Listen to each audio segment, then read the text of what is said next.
All right, everyone do me a favor. Turn on your audio for a second. Good morning. I want to hear a big good morning. Hi. After I say good morning. Are you ready? Good Yes. morning. Oh yeah. Good morning. I love that. It's so rare you hear a crowd of people's voices. So welcome to this session of the Cal Assessment Network. My name is Kyeadea-Amponsah, and I am the chair and founder of CAN. And I am rocking my pandemic hairstyle. So thank you very much. CAN is a community of practice for all UC staff who are interested in assessment. Recent topics have included data literacy, data-driven decision-making, and learning analytics. To view the materials from all the previous sessions, you can visit the CAN B Drive folder and the YouTube channel. I'll put the links in the chat in a moment. After today's session, I have an important announcement to make about CAN, so I hope you will stay on Zoom until the very end. As a reminder, the session is being recorded so that those who cannot join us live can review the event later. I'd now like to introduce today's session titled When Student Learning Outcomes Are Not Enough. It is presented by Jacquelynn Thomas, the Assistant Director for Assessment and Academic Success in the Department of Residential Life, and Bema Kyeadea-Amponsah, a graduate student in the higher education program at Penn State University. They will discuss how organizational climate work and staff training can affect a unit's efficiency, culture, and ability to reach its mission. They will present a case study on how they built learning outcomes for staff, as well as an instrument that can assist unit leadership in addressing gaps in staff learning. So please use your applause icon to warmly welcome Jaqui and Bema.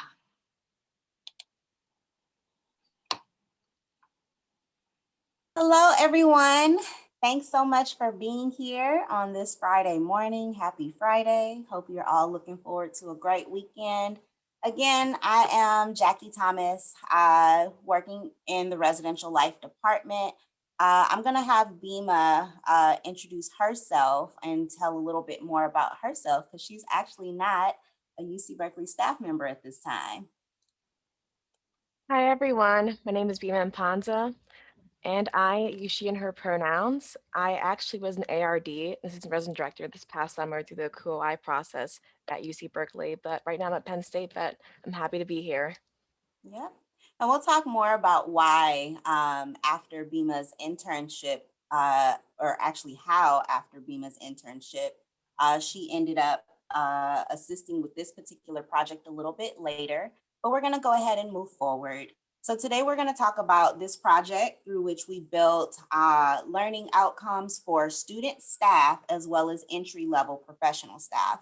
And we also created a survey, excuse me, that will help our department address gaps and improve staff training. Next slide, please. All right.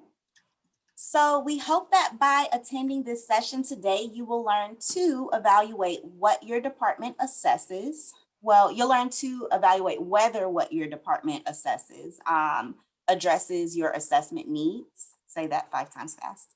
And you will hopefully also learn from an example, this example of how we use theory, professional standards, industry literature, job descriptions, and all of that to be to assist us in improving our operations and our staff experiences, and hopefully ultimately our resident experiences as well. There will be an activity a little bit later. So it's designed to help you take a few of the steps that we took in order to do this project. So you will need a fresh browser page, and you will also, you can use a browser page or you can use a cell phone, and I will put the link in the chat right now. You should be set. Next slide, please. All right. So the flow of this session is going to start with the foundations of this project. From there, we're going to do some place setting, and talk about the residential life department and why this project was important for us to do now.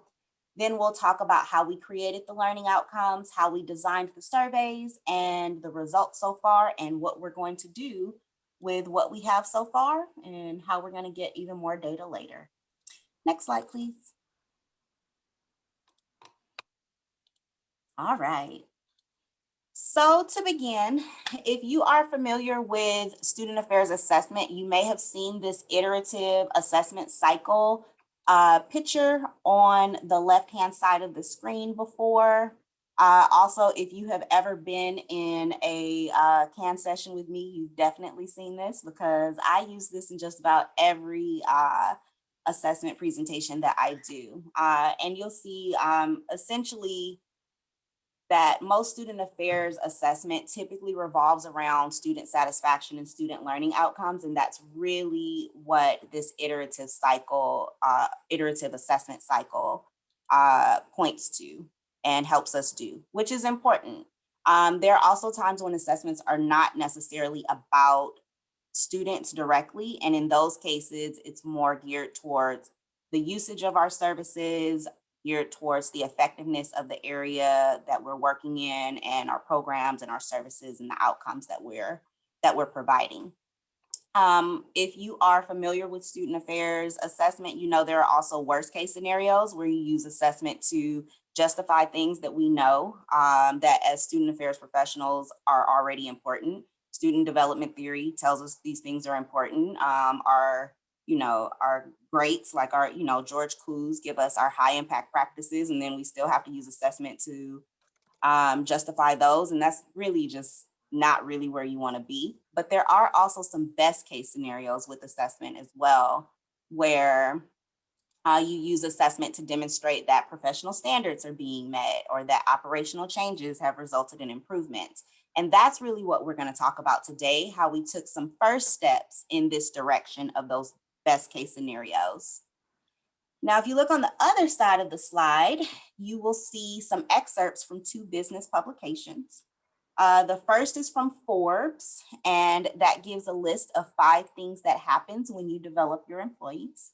The second one is from a business publication called Training Journal. And that one talks about what happens when you do not develop your employees. And essentially you get opposite effects, right? So developing your staff can make or break your ability to recruit and retain good employees. And it also, most importantly, can create a culture of innovation and high performance on one end, or a negative counterproductive culture on the other end. And that's never a good thing. So business journals tell us that it's really important to make sure that you're developing your employees so that you can be running, tip-top shape and getting the most out of all of your efforts. Now, one reason that it's a shame that assessment doesn't usually focus on addressing gaps is because when you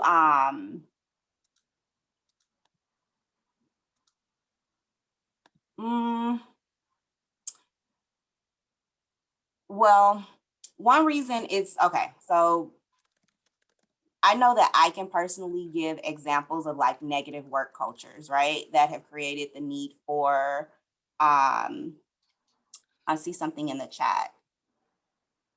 Right, so if you have gaps, then you need to fill them, right? So I know that I can give examples throughout my career working at different institutions where you have negative work cultures, where like you need to hire additional people to work around inefficiencies, to work around negative employees if you have those.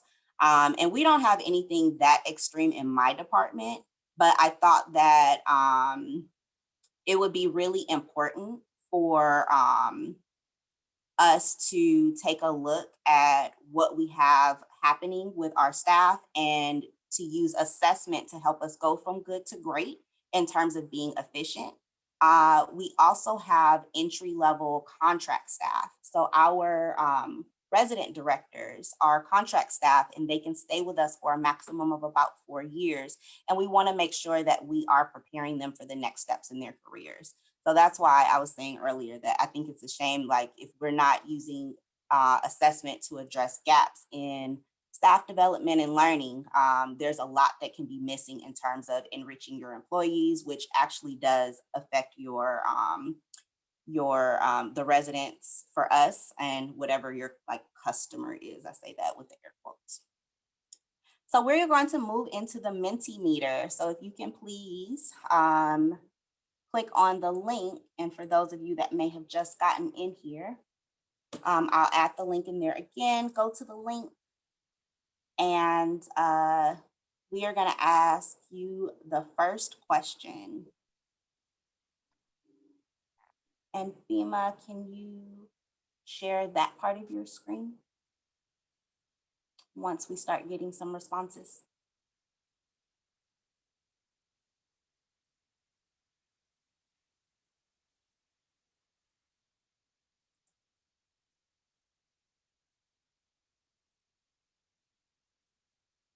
Awesome.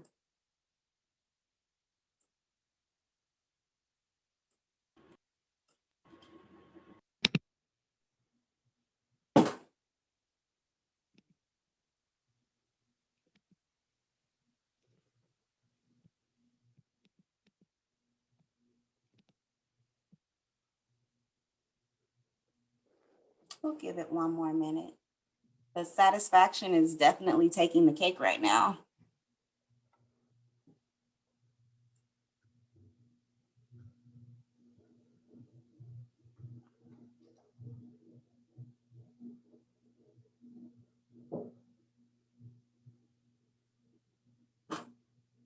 All right. So we do have one person who has done some staff learning outcomes. I'd be curious to know about that assessment. And also we have an other, so super curious if anyone is willing to share about those.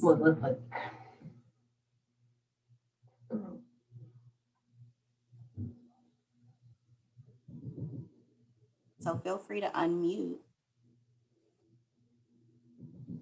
if you are one of those individuals.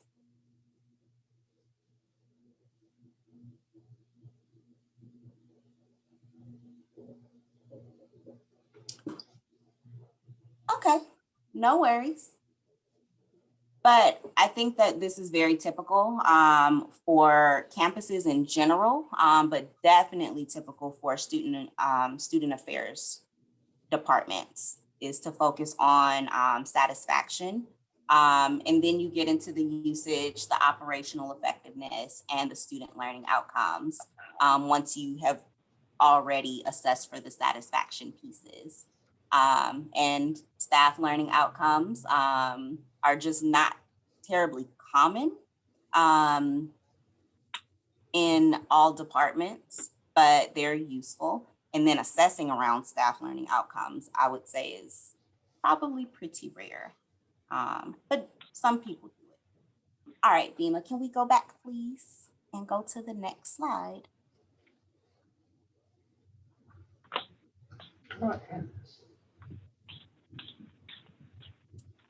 Perfect. Yep, that's right. Okay, so we also grounded this project not just in like industry literature, right? Or just publications, because I don't know if I would, that's not like peer-reviewed literature that we used before, but we took a look at that, but we also looked at a couple of different kinds of theory. So we looked at organizational culture theory and we looked at leadership theory.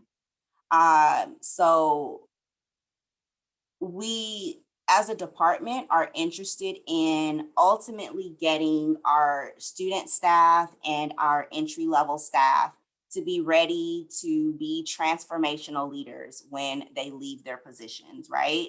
At the same time, as you are teaching someone who is pretty new to having a job, it's important to use transactional leadership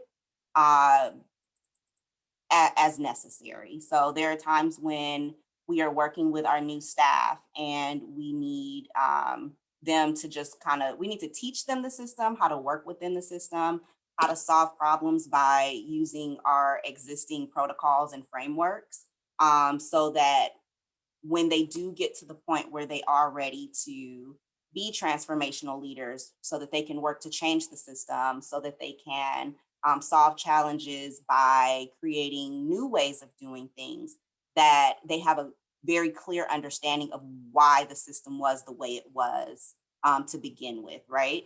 You can't just come in and change something. You have to understand how it got to be the way it is. So we have to use a little bit of the transactional leadership style, and in order to get them to the transformational leaders that we want them to be. But before you can do any of that, you have to create a certain amount of psychological safety, which is where Shine's, if you're familiar with the book, Edward Shine's organizational culture and leadership theory book. I used it in one of my grad school programs. Very interesting book, but not light reading per se, but very good book. But he has a list of things that leaders should do so that they can create enough psychological safety for their staff so that they are able to move towards transformational leadership specifically. So I highlighted 4 of the things that are needed to create psychological safety. He says you need to have all 8 of these things as much as possible. But formal training, of course, and we got that. We do lots of formal training in residential life, so that's great. Involvement of the learner, informal training of relevant family groups and teams, and then practice fields, coaches, and feedback case studies. I don't know if you all are familiar with the behind closed doors term, but essentially behind closed doors is like a term that we use a lot in residential life, and it's like a what would you do type scenario. So it's like I'm like, maybe you walk into a room and I'm acting out a scenario where, I'm like the roommate, and I'm a roommate and my other roommate is like drunk on the floor. Like we do this every summer when we're training our staff, right? I pretend like, someone's drunk on the floor and I'm trying to help them, and then the RA in training or the RD in training walks in and goes, hey, what's going on here? And they have to solve the problem. So it's a what would you do? So we call it behind closed doors. But Shine actually put that in his book. So these are theoretical frameworks that we used. Next slide. So also for the purposes of this project, we relied heavily on professional standards, especially the Council for Advancement of Standards in Higher Education, or CAS standards for short, as well as the ACPA and NASPA competencies. Now, for those who may not be familiar with ACPA and NASPA, those are the 2 large professional organizations for student affairs professionals. And they essentially teamed up and created a common set of competency areas for all student affairs educators, all the way from entry level up to senior level. So what you see on this slide are the different areas that CAS has standards for, specifically for the housing and residential life program portion of institutions. And those range from, of course, your programs and services, because we have lots of those, leadership and management, all the way down to technology. You see law and policy down there at number 9. So it covers everything that you need to think through to operate as a residential life program. And then on the right side of the slide, you see the ACPA and NASPA competency areas, which range from personal ethics to social justice to advising and supporting, and of course, assessment. And these are the things that you need as a professional to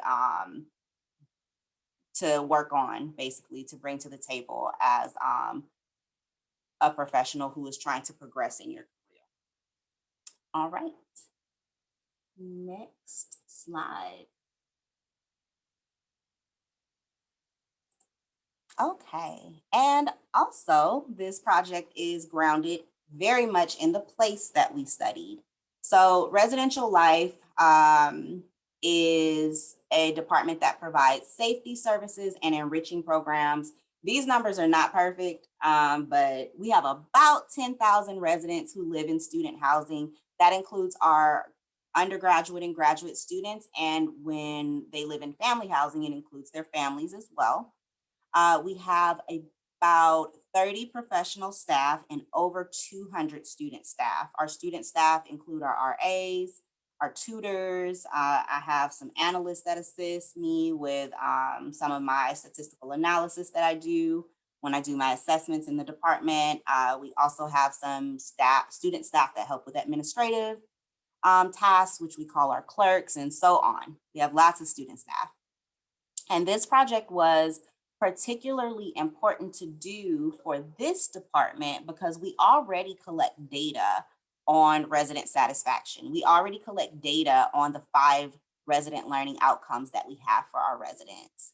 So it was already on my radar to do this particular project of figuring out what we want staff to be getting from their positions and how to assess that and how to actually use that data to improve their experiences. I knew I wanted to do that because we already had so much data in the other, in the other buckets, the satisfaction and learning outcome buckets for the residents. But also the Vice Chancellor of Student Affairs, Dr. Steve Sutton, expressed interest in learning what student staff specifically were learning from working in student affairs with the student affairs professionals. And I decided to take that again a step further and include our entry level staff because they are contract, they can stay with us for a max of 4 years. So we wanted to be sure we're doing the absolute best we can for them. And then finally, of course, this would not have happened for at least another 2 years because my workload definitely ballooned due to the pandemic. So luckily for me, there was a summer intern from 2020 who needed an assessment project to finish her master's program. And if Bema did not need the project, if her professor had not hounded me to make sure that she had a project, this project would not have happened. And I think it's going to be especially meaningful to have this data and to begin this work as a department, the work of improving our staff experiences. I think it's going to be especially meaningful to have that information and to begin that work this year because our staff are really being hit hard by the workload that they're experiencing with the pandemic. So to do anything to improve their experience, I'm really, really grateful that we'll be in that position very soon. Next slide. Thank you so much, Jackie. I definitely needed to reach out to Jackie because I needed an A in my research capstone class. So I definitely appreciate her gauging my interest in research. I definitely appreciate that. We began meeting early October, once a week, just discussing what our plan was for this assessment. And through that process, we were able to go through a little bit of research, a little bit of feedback from different committees, from the executive team to student professional staff committees as well. And we received that feedback from those individuals. It was really helpful in moving forward. In this presentation, we'll be looking at the larger tasks and roles of the staff and student members, and not really the minor ones such as RE budgeting or other minor responsibilities, but we're looking more towards just larger scales of what they actually do in their role. Our intention was to look at 3 to 5 overarching responsibilities that spoke to the CAS standards, as well as the N and NASPA and ACPA competencies, words are hard, and student development theories, and to just build off of those. So as we like to say, I'm looking at the big rocks, not the little sands, basically, from the image you can see.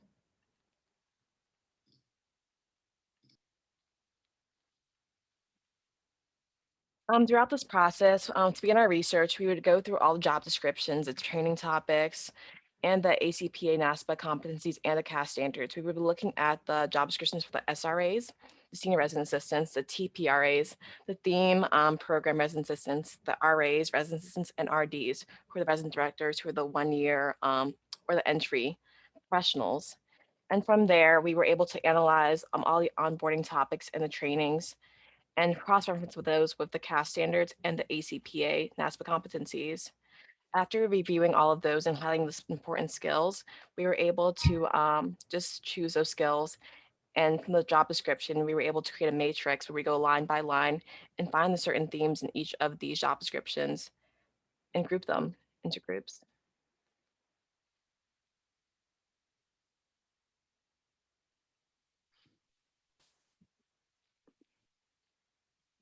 Next slide. Okay, so right here we see our first starting point. This is our research matrix. It's not that pretty, but we've definitely gone through it to make it more, to show what the actual work that we went into. So as you can see on the top, we have our skill sets such as crisis response, risk management, and student conduct. We also have things such as learning goals, as well as community development, leadership skills, administrative skills, soft skills. And over here, you can see all of the training topics that we pulled from there, the RD job description, the RA job description, and all of the other job descriptions from the website and the CAS standards. And we were able to pull all the highlighted skills from there. Next we did was we created a competency map. Can So I over jump here, in really quickly, Bema? Can you go back one slide? yeah, So that was the first step. And the second step was to create that third column you see that says potential learning outcomes.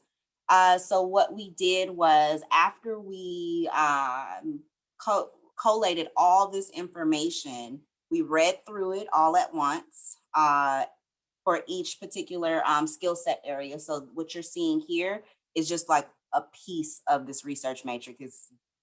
It's very, very long. But we looked at everything that is like risk management, and then started creating potential learning outcomes in order to figure out what learning outcomes seem to fit with, or what potential learning outcomes seem to fit with the different areas, different job descriptions, different past standards, and eventually the different competencies. Thank you. thanks, Jackie.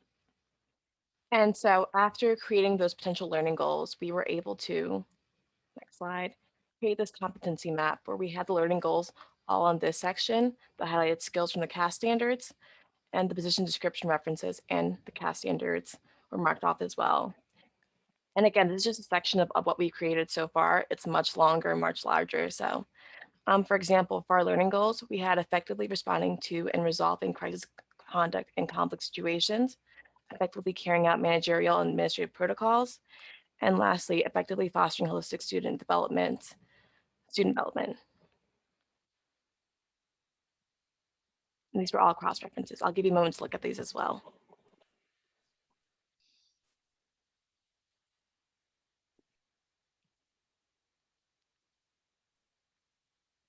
And next, we also had our RA competency map as well, where we created the learning goals, the highlighted skills, and the position descriptions were marked off as well. But we also use Chickering 7 vectors for student development theory, which is really essential for student development, where we were able to implement this into our project. And of course, the CAS standards. For our learning goals, we had carrying out proactive community safety duties, as well as crisis conduct and conflict response procedures, develop basic professional skills, and developing programming and community building skills were our 3 learning goals.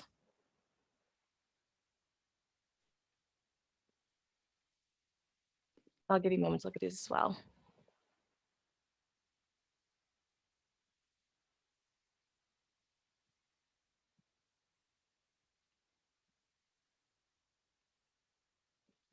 So, any questions so far?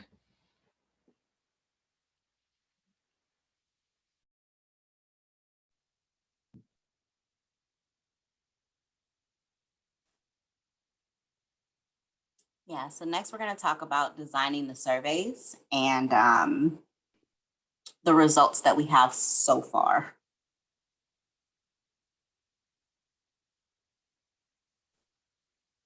All right, no problem. Let's keep going. Yep, if you do have any questions, feel free to put them in the chat. We will have an opportunity to answer questions at the end, of course. Let's keep going.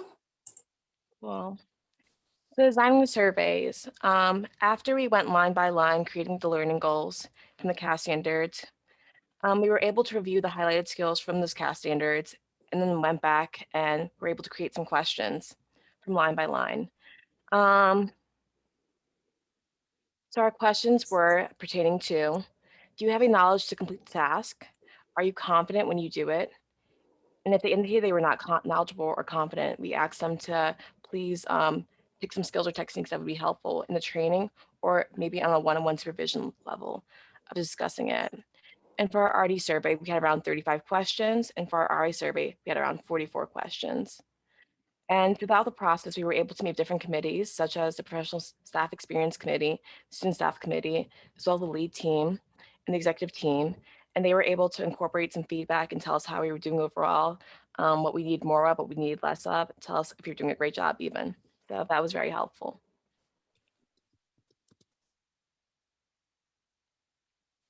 And from there, we were able to create the actual survey questions. So over here, you can see our learning goal previously, our highlighted skills, the themes, which are being introduced today, and as well as the survey questions.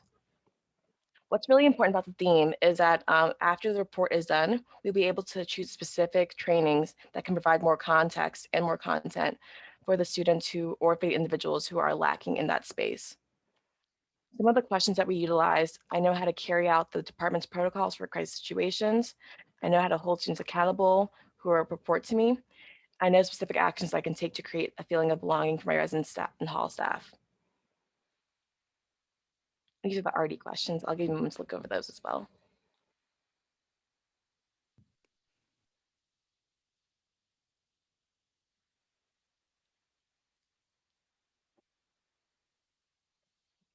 And now we can look over the RA questions.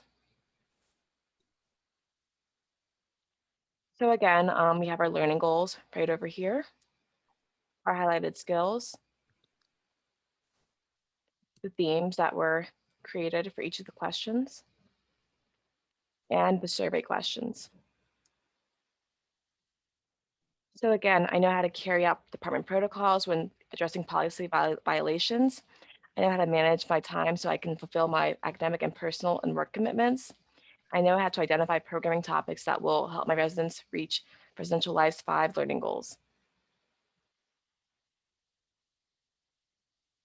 I want to jump in for just a second because there's a new area. We've been talking about learning goals and highlighted skills, but now there's like this theme column in the middle. And I put that in there, and I'm going to actually answer, I'm going to mention this and answer Heather's question at the same time. So I wanted to approach this. Once we got down to the survey, I was really looking for ways to make the data like ready to go in terms of information that could be infused into our existing trainings. We do a lot of training in residential life because we're student affairs generalists. We can do everything, right? From crisis response to conflict with residents to just, conduct. And then we have all of these programs. We have 5 learning goals from, learning about yourself and your identity, all the way to wellness, all the way to academic success. So we touch on every single part of the student experience. And we help with lockouts, right? We have a whole maintenance department through our RSSP partners that handle maintenance. So we're not, we don't need hammers and stuff like that, thank goodness. We can definitely step in and advocate for students who are having like ongoing maintenance issues. So we do a lot of training. Our training, we do a 3-week training for professional staff every year in July. And there's like a 2-3 week training for student staff as well. And those are some long days. Like I've worked in a few different res life departments within the UC system. And I want to say, I think it's pretty typical that those are 8-hour days, 10-hour days. And then they still have to go home at night and create decorations with their residents' names on them and put them up on the boards and on their doors. And We do a lot, yes, lots of formal training. We do a good job with the training, but if there are areas we can do better so that our staff can be more confident when they carry out their tasks, we want to help them do that. Bema, were you gonna keep going? Yep, you answered all the questions. Thank you. Okay.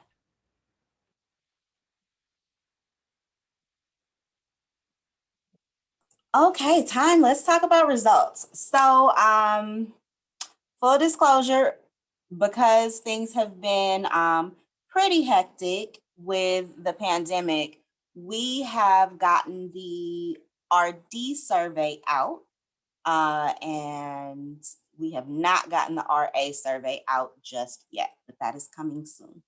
So the results that I am sharing today are really a sneak peek for all of you because I have not given my formal report to my leadership yet. So let's talk about the RD results. We have about 14 resident directors right now, 11 participated.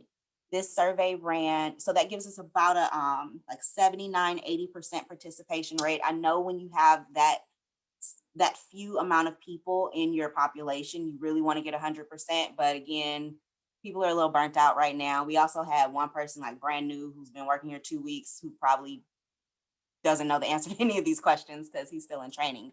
So I didn't go for the 100%.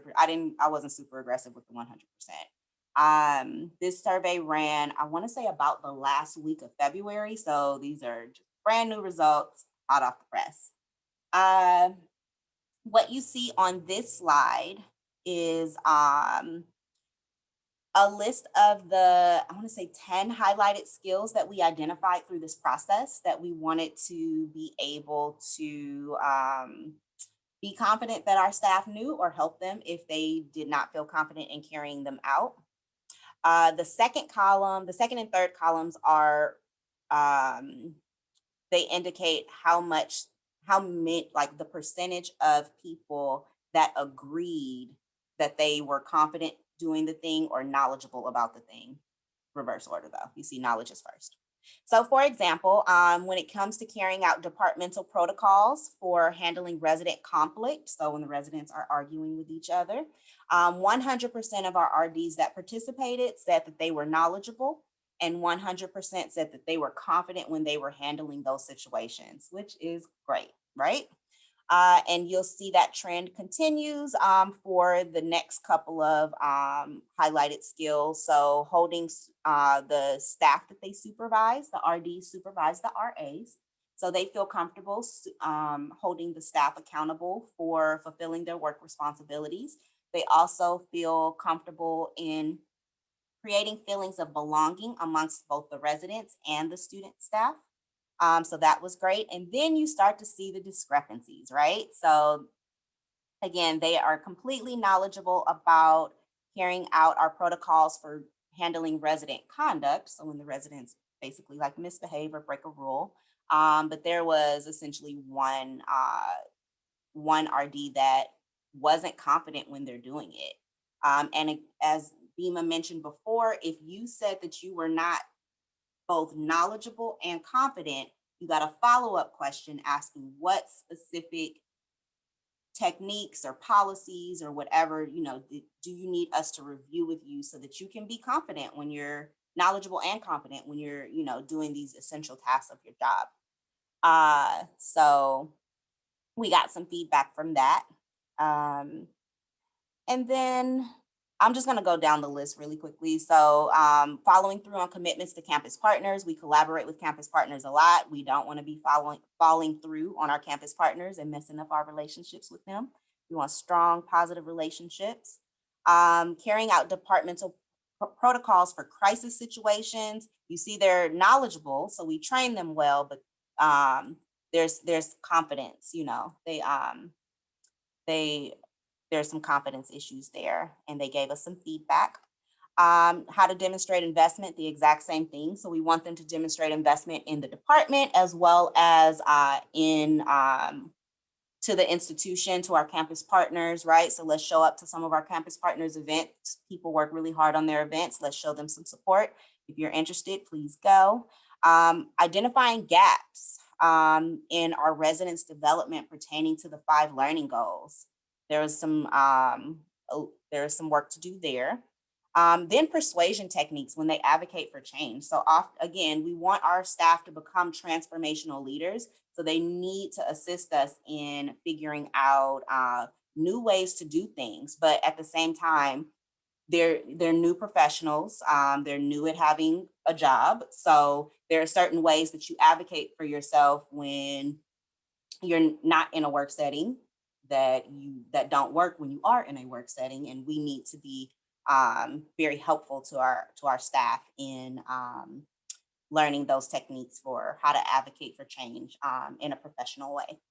And then finally, accurately track funds in their allocated area. So this was pretty low, and this was not a surprise. It is not because our training is very, very bad, I promise. It is because we have a brand new purchasing system, and it just rolled out in January. So I'm not surprised that the very next month, about half of the people are kind of struggling with it still. So we're still working through some kinks with our new purchasing system. So I promise our trainings are really good, but right now we need some time to work through that. Can you go to the next slide, please? Thank you. So in the, again, when they said that they were either not knowledgeable or not confident, we asked them, what do you need, right? And I just wanted to share a couple of quotes. One person said the strategies in regards to the persuasion techniques, the strategies that have been effective for me in the past do not work here. And that is exactly why I wanted to ask that question. And I appreciate this person's vulnerability to just say, I have been able to advocate for change in places, in other places, but it's not working for me here. And so I need some help. And that's fine. We need to be ready to help our new professionals. And then finally, with budgeting, I have no idea what goes on with the budget. I need help with everything. Great, it's okay. We have a few brand new resident directors, so I'm not surprised at this. And we have a new purchasing system, so it's okay. But again, they were pretty vulnerable and very honest in those comments. So we got a lot of information about other things that we can use to improve their experiences and their trainings. All right. You said staff who've been on campus for decades don't know what goes on with the budget. That is also true. So maybe I shouldn't aim too high, but we'll do what we can for them with this new system. Thank you for going to the next slide. Get ready for Mentimeter in the next, when we get to the next slide, just refresh if you need to. I don't know if you should refresh. We're gonna do a Mentimeter in a minute, but when so in addition to asking about those highlighted skills, we also asked about how they perceived the value, like how they perceive their position in terms of like, do they think it's valuable to them? And 100% agreed that they are developing a broad skill set, that the skill set that they're developing is valuable to their development as a higher ed professional, and that this resident director position gives them a unique opportunity to develop that broad skill set when they think about other student affairs positions. And then 98% said that the RD position is preparing them for the next step in their career. And I think that's great as well, because that sounds like, to me, one person is like, I don't know if higher education, student affairs, residential life is where I want to be. And I think that is a gift when you can figure that out early in your career. So hopefully that person will be talking to their supervisor, and we can support them in getting to wherever they need to be so that they can work within their passion. Next slide, please. Next steps. Gotta launch that RA survey and get those results as soon as possible. Show reports to management. I would like to do RA and RD surveys at the same time. So that's why you're getting this sneak peek, and they don't have this information yet. That's okay.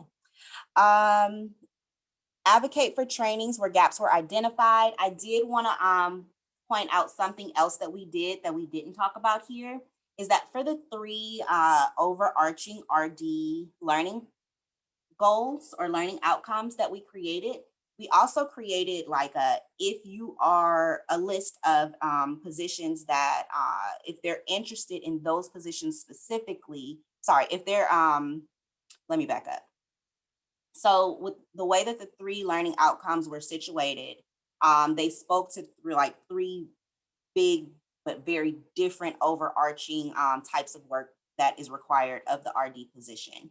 If you are gravitating towards like a particular learning outcome and that's the work that you love doing, right? If you love the crisis management, the conduct and the conflict, we were able to identify potential career areas within higher education that those individuals may be interested in. Likewise, if someone is really, really loving all of the student development work that we do, the programs and all of that, there's also a list of future career areas that they might be interested in, because again, our resident directors are typically entry-level professionals. They can only be with us for a certain number of years. So we want to do everything we can to help them figure out their passion areas, which will start with what part of this position do you love the most, and then start guiding them and preparing them for that next step. Okay. We are going to run these surveys again next year in February, fingers crossed. I would love to do a year-over-year data comparison. And I also do have some information on like how many years, like demographic information with this particular data set, like how many years have you been in RD? Because we do want to make sure that by the end of year 2, that they are confident and knowledgeable about all of their things. And if they're not, then we'll know we have a whole lot of work to do. But if that, I think that's a goal that our leadership in the department was in agreement with, that by the end of year 2, they should be both knowledgeable and confident about all of these things so that we can start working on the more advanced stuff, like what is your next step, et cetera, et cetera. And then finally, please cross your fingers for us. We have submitted 2 proposals to present at some assessment conferences later this year, one in May and one in October. So hopefully we get accepted to present this information, hopefully with RA data as well. All right, so can we please go back to the Mentimeter and answer the second question?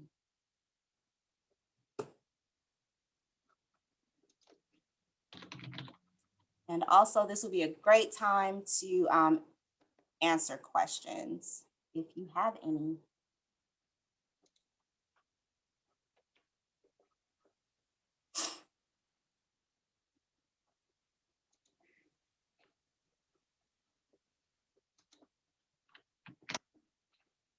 So the question is, after participating in this session, are there any types of assessment you believe your unit should do that it is not currently doing? Hey, Jackie, it's not letting me vote on this one using the original link. So Okay. is there a way you could add a new link in the chat for some of us, please? I can add this link, but I am also very happy to just hear what you have to say if you want to unmute again, if you feel comfortable.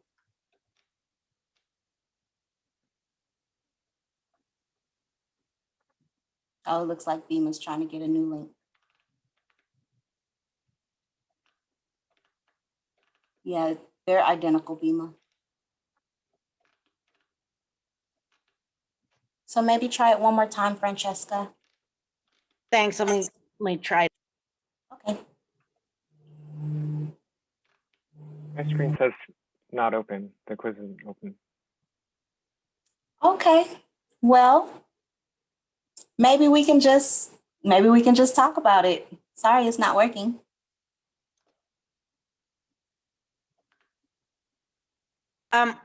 here, I'm Francesca, and I'm happy to just say out loud if you want us to just sort of say it. I mean, Yes, first of all, please. I just want to commend you, Bema. That is just an incredible amount of work. I was thinking of going through all the job titles, and here's the thing, like, I think for those of us who've been part of the university structure for like 20 odd years, like we kind of forget to go back to basics on that. And I love the concept of taking education, we are learning outcomes local here at Berkeley, right? When it comes to students, but the idea of, this, I feel like it's at the nexus of people and culture's concept of us achieving longitudinal paths together. Like I felt like the institution said we're down with this, but didn't give us a tool to actually treat staff as if they could learn, grow, and move. And this seems like a key that could unlock a door, right? Like not that this, right, but I love the idea of it. And I appreciate that your staff is mostly transitional in nature, right? Like they are entry level and assumed to move on. And I guess one of my questions is, I do think that one of the reasons we tend to ask about satisfaction with surveys rather than looking for gaps is precisely because of what your next step is going to be, is how to advocate for new training or new resources that don't yet exist. And I wonder whether this kind of survey would matter for mid-level managers versus like high-level directors, right? Like, is a mid-level manager not going to ask some of these questions because they kind of know the resources they would need might not come? Right. So I was just curious about how much we're thinking, and you might not know, you might have to go through phase 2, but I feel like the intent to ask this is a wonderful idea. I do think, though, we tend to ask about satisfaction because we feel like the best we could do is sort of affirm satisfaction as opposed to, oh, I've got a gap. I know it needs to be filled, but my boss won't even let me hire a second person, let alone like, so what new resource to come? I don't know. So not to take the cynical tack, I do think philosophically where this could go, but I wonder bureaucratically, what's the next step? So there's my thing. So That's completely fair. Yes, we do all need interns like Bema, and the world would be a better place. I think that's completely fair. First, satisfaction is extremely important because if you are doing, I mean, we all work extremely hard at this institution, and we try to give the students and our staff the best experience possible, and we do need to know if they're liking it, right? So first, satisfaction is extremely important, and we should probably start there for the most part. But I hear what you're saying in terms of how an assessment project like this could open a can of worms, or just kind of like uncover like, wounds, right? And not actually even address them at the end of the process. And I think that I am particularly lucky because I work in residential life, and we will just create the trainings that we need.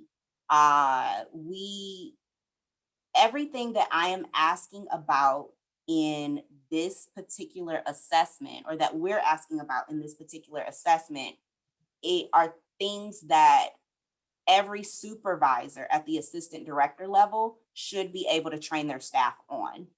And if they don't know, then they can go to the next level of our organization and get the information and make sure that their staff have what they need. So this isn't uncovering the need like consultants. It's not uncovering the need for like, long retreat trainings, like off to somewhere else or big conferences or any of that. We have plenty of information at our disposal if we do need that. And I mean, Berkeley gives a lot through the LinkedIn learning and all of that we could use. And we all have to do this new Berkeley people management thing now, but certificate now. So my department has what it needs. I think this is just to help us refine the trainings that we already have. And maybe there's a training or two, which I knew going in, and I wasn't trying to be sneaky, but there was definitely a training I knew that we didn't have, that we did need, and I wanted to shine a light on that, but we're capable of doing it. We just have to sit down and put it together. Does that help, Francesca? Oh yeah, very much. And I really appreciate like just the core questions. One other thing I just want to say, I'm fascinated by the psychological safety as opposed to trust. And you like, basically you've been making me think this whole time. I realized, and sorry for the true confessions part here, but I have often thought about the trust of my own direct supervisor. And that's been a primary decision for me where I stay in Berkeley and where I've moved at Berkeley. But the idea of psychological safety, like I was trying to extend this to a broader organization. What I realized is I have at the really top level, the belonging at UC Berkeley, I've got that.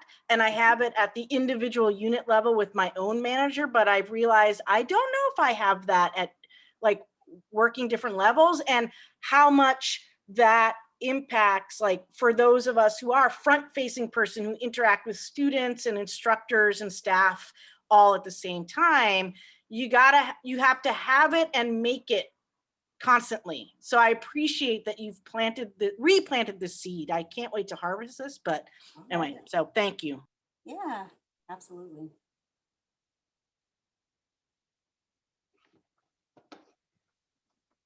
All right. Yeah, I was thinking that one reason that we ask about satisfaction a lot more in my department, which is EECS, which is very large staff-wise, is because we lack a lot of the systematic structure for being able to think about systematic training. But because we lack the systematic part of it, I think there tend to be gaps. I'm thinking, I started a new role about 2 years ago. And the way that I got trained for this position, there were definitely a lot of gaps in the way that I got trained, and a lot of need to go back and backfill. I mean, I've been in the department for a really long time, so I knew how to go back and do my own training on, how to figure out things. But in terms of an efficient way to train a person, this was not the way to do it. Mm-hmm. So this has all been fascinating, and thank you so much for this. It's made me think about a lot of things, and I think being able to assess staff and how they're learning it's a fantastic idea. Thank you. Yeah, and I think that, like you said, you've been in your department a long time. So when you move into a new position, you're able to fill in your gaps on your own. But our entry level staff, they flounder if we don't figure it out. And there are a few areas, well, there are a lot of areas where my department does a great job. This is a well-running machine over here, right? There are a few areas where there's just some gaps, and they're not even big gaps, but they're just gaps. And I can see how our staff are really struggling. And it starts with our resident advisor staff, and it goes all the way up. Because that little gap exists. Hi, this is Kim. I work over in SAT Student Technology Services, and we came from the ResComp mod, or sorry, we were ResComp, so we were like a subunit of your department at one point, and we have a lot of trainings, and I know that we do a lot of good training, but because we have so many different types of student departments that we do the leadership training on, I've been creating trainings from observational data of like where I've been seeing the most questions or tickets come up from, or most issues. But this actually gives me an idea of how to be more purposeful about the kind of trainings, because I don't really think that we have an overall learning outcomes that we're looking for when students go through our leadership program. And so maybe it'd be good for us to just come up with some for our department, and then be able to go backwards through our training and figure out what's aligning, what's not, and then do the whole assessment thing. So I think that that's again, because we're straddling the line between IT and student affairs, where we don't necessarily have to follow any one, but we're trying to do the best. So I don't know, we're not going to necessarily go through all the goals that you guys have because we don't have to do a lot of the stuff, but we do something similar enough where we might want to look at that. So thank you. I'm probably going to look at some of the things that you had earlier on in the presentation. Good luck. It's hard to straddle two worlds.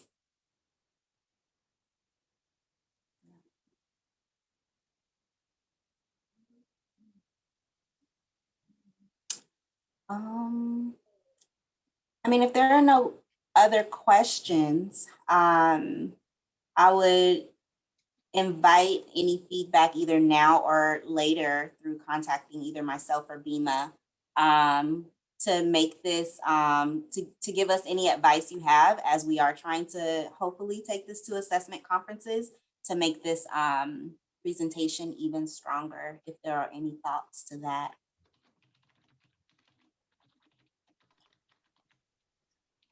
And also be sure to look at the last couple slides on their slide deck because there's a lot of cool references linked there.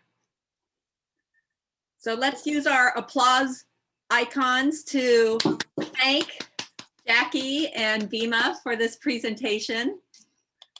Very detailed, which is par for the course for Jackie, and Bema, the very impressive project. So I hope you get to present it again at a conference or two. The slides, and you're welcome. The slides in the recording and the Zoom chat will be sent to the CAN listserv. I hope that this session has helped with your professional development and also to feel connected to this community of practice. Okay, so now I need to make an important, though unfortunate, announcement about the future of CAN. CAN is looking for a new leader or a new set of co-leaders. I have been laid off from the university. In a cost-cutting decision, my entire office of essay projects is being disbanded and the staff is being dispersed. You don't need to worry about me. I've already found another job outside of Cal. But the future of CAN is in jeopardy. Without a new leader or co-leaders, the monthly programming will stop. There are no future CAN sessions scheduled at this point. The CAN B drive folder and the YouTube channel will, however, still remain available. So the archive will be available. If you or someone you know are interested in guiding CAN into its next iteration, please contact me as soon as possible. My last day on campus is March 16th. I'll also be sending this information out to the CAN listserv later today. Okay, so I'm going to stay on Zoom now, and I'm happy to answer any questions that you have. If you will be leaving us now, I wish you all the best all the time.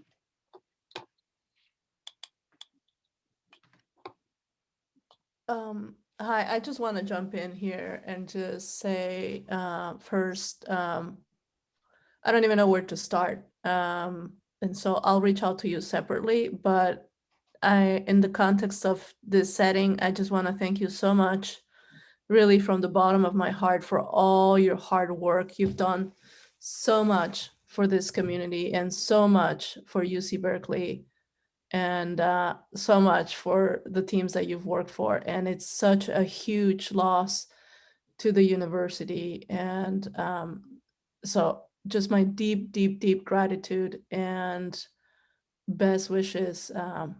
But thank you so, so much. Thank you, Mariana. My former office mate, when there were 5 of us crammed into one office on the CIS project. So we got to know each other very well. Thank you, Mariana.